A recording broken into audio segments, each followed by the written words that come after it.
Here's how to fix Instagram user not found. For that, open your Instagram.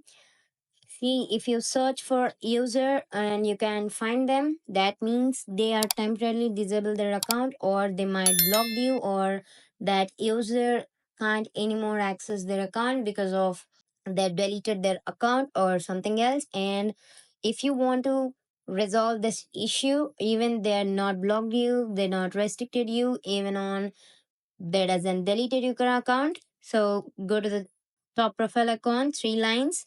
Here you can search for block. So if you block them also, you can find that user. So if you block them, then they'll appear here, and click on unblock and you can find that user. And still you can't find that user, go to the top three lines and scroll down all the way. You can find help, report a problem, and report problem without shaking. Here you can explain that you can't find an Instagram user. Why? Because you doesn't have any of the issue, but still you are not finding that, and give it a screenshot and click it on send, and that they will definitely resolve.